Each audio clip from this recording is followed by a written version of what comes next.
Listen to this. They switched from saying Russian disinformation is the threat, so that's why the Pentagon's involved, that's why the state and CIA and FBI is involved, to saying, well, actually, domestic disinformation is a threat to democracy. So regardless of whether it's the Russians or not, we need to censor Americans to preserve democracy. And this happened in tandem with... What examples were they using to justify this? Well, they pulled off a cute trick where they doctrinally redefined democracy to mean a consensus of institutions rather than individuals.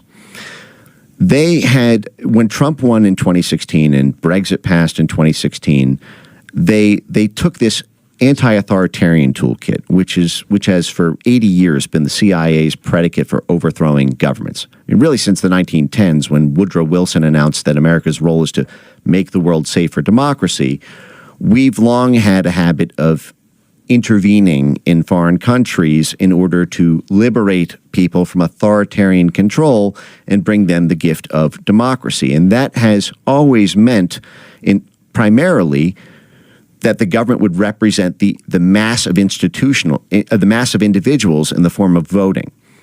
When Trump won in 2016, at the same time that all these right-wing populist parties who were just like Trump also won between 2016 and 2018, primarily using free speech on social media and their popularity there, they argued that right-wing populism was the same authoritarian threat that left-wing socialism, left-wing communism was. And so they said, well, populism is the people's ground-up revolt against institutions, against government, science, media, against the NGOs, the experts, the academics. So what they did is they argued that democracy has to be defended from demagoguery. Democracy needs guardrails. We need bumper cars on democracy that go beyond what people vote for, because people voted for Hitler, people voted for Trump. And they were doing this at U.S. government conferences, by the way, in 2017. I can show you some funny ones if you're interested.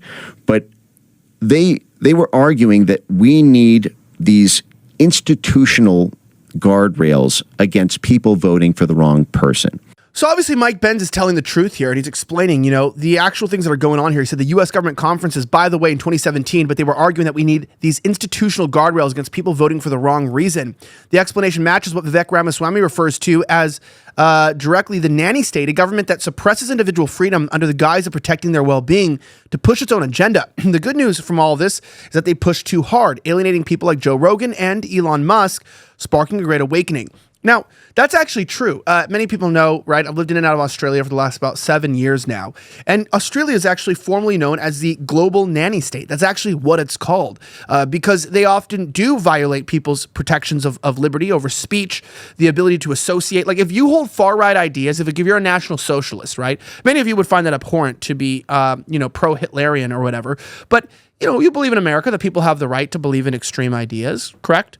But in Australia, if you even try to attend a political rally and you hold those views, they will arrest you on the train for trying to express your views. If you Sieg Heil Hitler, that's just a hand gesture from the Roman government. If you do that, they'll actually arrest you too and put you in prison. Obviously, we know that coal in your stocking is bad. But also, don't forget about imported meat is actually kind of gross and worse. Do you know a lot of our meat is brought in from random places? You don't know where it comes from? Well, this Christmas season, Good Ranchers ensures that you get the gift of meat that you can trust with their Christmas special. Subscribe to any box of 100% American meat and wild-caught seafood and get a 10-pound spiral cut ham for free, a $110 value. By choosing Good Ranchers, you support local U.S. farms and avoid grocery store chaos, enjoying high-quality meat delivered straight to your door. But are you looking for the perfect gift for a friend? Well, Good Rancher's new gifting page offers options like ribeyes, surf and turf, or tender fillets, delivered hassle-free and guaranteed to impress. Visit goodranchers.com, GOODRANCHERS.com. Use promo code VNN and claim your free Christmas ham before supplies run out. Skip the store and savor American meat this season. Good Ranchers, American meat delivered. Go to goodranchers.com. Use promo code VNN to get your 10-pound spiral cut ham for free.